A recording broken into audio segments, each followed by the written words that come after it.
Okay, let's be honest for a second. When you close your eyes and you picture getting married in Hawaii, what do you actually see? Oh, I know what you see. You see the turquoise water. You see the powder white sand. You feel that gentle trade wind blowing. Yes. Just enough to make you look majestic, not like you've been through a wind tunnel. Exactly. It's the ultimate fantasy. That whole aloha spirit thing.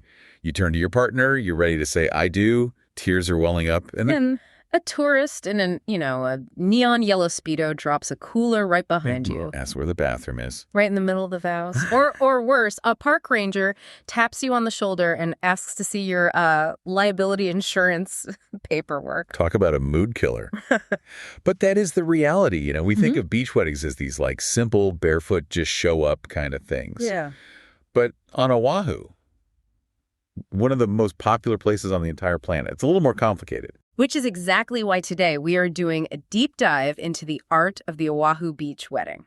We've gone through a ton of resources from Hawaii wedding minister, focusing specifically on Reverend James Chun's insights. And honestly, this guy isn't just an officiant. No, not at all. Based on these sources, he's like part wedding planner, part curator of coastlines, and maybe most important, a navigator of bureaucracy. I love that. Curator of coastlines. So, okay, our mission today is simple. We're going to help you sort through the just overwhelming number of beach options on Oahu to find the one that fits your vibe. Right. Whether you're a, glamorous townie or more of a secluded nature lover. We're going to find your spot. Yeah. And we're going to be ruthless with the scorecard. We have data on privacy, convenience, even the dreaded parking situation. And we'll tackle the scary stuff, too, the permits, the rules, so you don't have to worry about getting a fine on your wedding day. Okay, so let's unpack this. The first thing that really jumps out from Reverend Chun's guide is this big binary choice he presents. He basically splits the island into two vibes. Town and country. Exactly. And this is such a classic Oahu debate. I mean, if you talk to anyone from there, town is Honolulu and Waikiki. It's the hub, all the hotels, the action. Right. Country is, it's everything else. The North Shore, the windward side.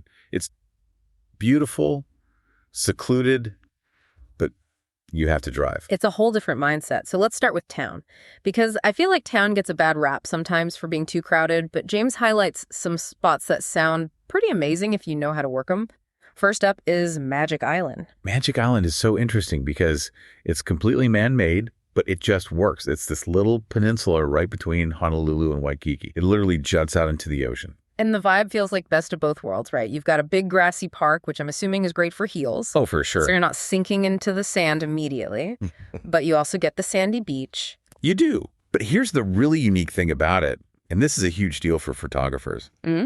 It's the positioning. Yeah. Because it juts out. It's one of the very, very few spots on the South Shore where you can get a sunrise and a sunset view. Wait, really? Both? Usually you're locked into one or the other. East side for sunrise, west for sunset. Precisely. And on top of that, you get that iconic shot of Diamond Head in the background. If you want people to look at your photo and immediately know, okay, that's Hawaii, without a geotag, this is your spot. But, okay, reality check. The scorecard. Reverend Chun rates convenience a perfect 5 out of 5. It's close to everything. But the privacy score... It's a 2. Oof, a 2 out of 5. So you're definitely going to have an audience. You will. I mean, it's a popular park. People are jogging, picnicking. But James has a local tip for that. He says go early in the morning before the crowds or aim for sunset. The light is amazing, and most of the day trippers are packing up to go find dinner. Okay, so it's a trade-off. Killer view for a few onlookers. I could live with that. But what if I want the classic Waikiki experience? The Elvis movie vibe, high-rise hotels in the background. Then you're looking at Dukahanamaku Beach. Named after the man himself, the father of surfing. The absolute legend. Yeah. Yeah, this spot is right in front of the Hilton Hawaiian Village. You've definitely seen pictures of the Rainbow Tower, that giant mosaic on the side of the hotel. Oh, yeah. That's your backdrop. The notes also mention a 5-acre saltwater lagoon. It sounds visually stunning. It is. It's very polished, very manicured. But here's where it gets, maybe terrifying, depending on who you are. Yeah. The privacy score. Hit me. It's a 1 out of 5. So I literally 0 privacy. You are the afternoon's entertainment. Pretty much. You're in the heart of the beast. But convenience is a 5. This is for the couple who wants that postcard photo and just does not care if 100 people are watching from their balconies. It's an exhibitionist's dream. But seriously, I can see the appeal, especially if you have, elderly guests who can't do a long drive. You just walk out of the hotel, get married, and walk right back to the bar. That's it. It's about trade-offs.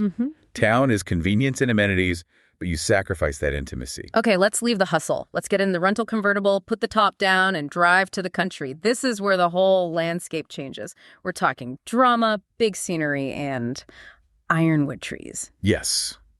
This is a very specific look that James Chun seems to love. Let's talk about Waimanalo Bay. The locals call it Sherwood Forest. Sherwood Forest in Hawaii. That's confusing. I'm picturing Robin Hood in a lei. It's because of the ironwood trees that line the beach. They're not palm trees. They're these tall, striking trees with almost pine needle-like leaves, and they provide a ton of shade. But for photographers, they create dramatic lighting. Dramatic. It's that dappled light effect. You know, when the sun filters through the leaves and creates those soft, dancing shadows, it looks incredible in portraits. And it's a break from that harsh tropical sun that makes you squint. Nobody wants squinting wedding photos. Nobody. And the beach itself is the longest stretch of sand on Oahu. Turquoise water, powder white sand. James even notes some people call it Heaven's Point. Heaven's Point. Okay, that sets a high bar. What's the scorecard say?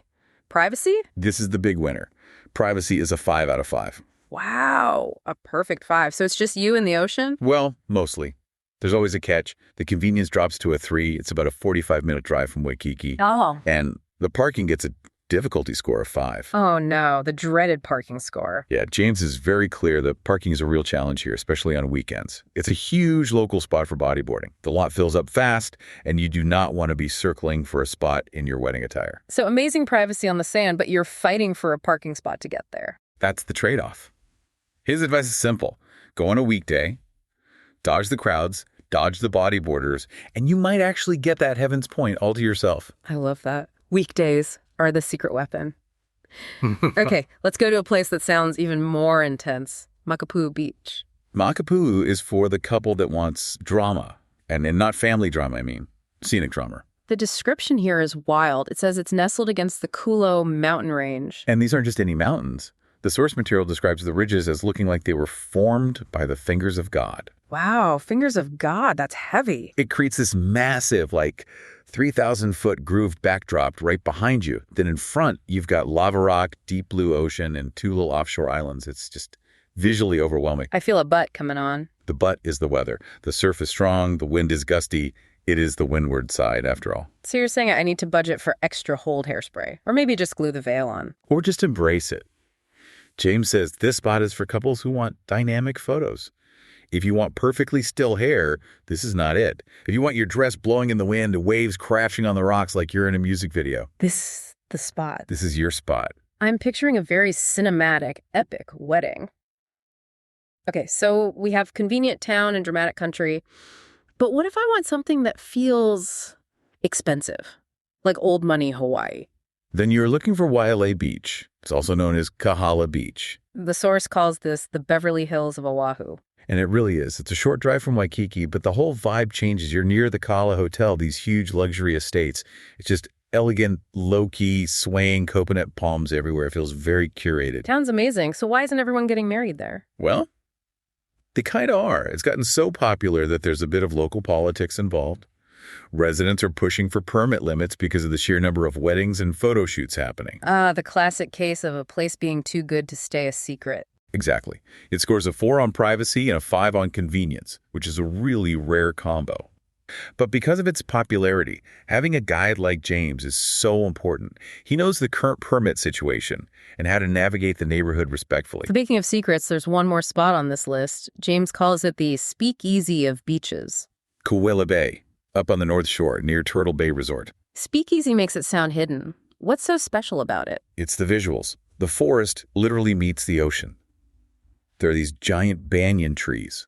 You know, the ones with the roots that come down from the branches. Oh, the archetypal jungle trees, the ones that look ancient and wise. Yes. You walk through this whole banyan grove to get to the sand. It feels like you're entering another world. And because it's a bay, it's really protected. And the privacy score? Solid 5 out of 5. Nice. What about the waves, though? The North Shore is famous for those monster waves in the winter. And that's the seasonal thing you have to know. In the winter, the surf can be, and I'm quoting, heart-stopping.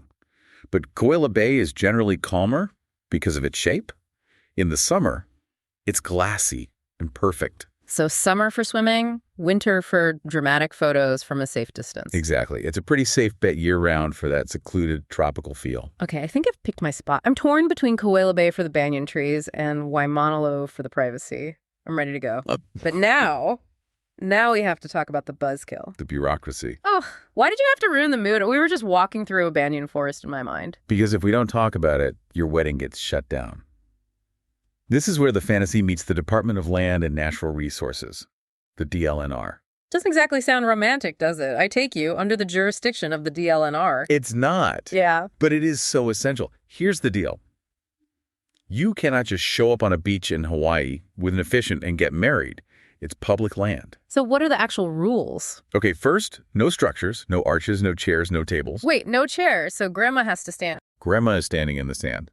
I mean, unless you find a different kind of venue, the rule for beach permits is basically footprints only. You leave nothing behind. Okay, that changes the logistics a lot. What about music? No amplified sound, no microphones, no speakers. So an acoustic set only?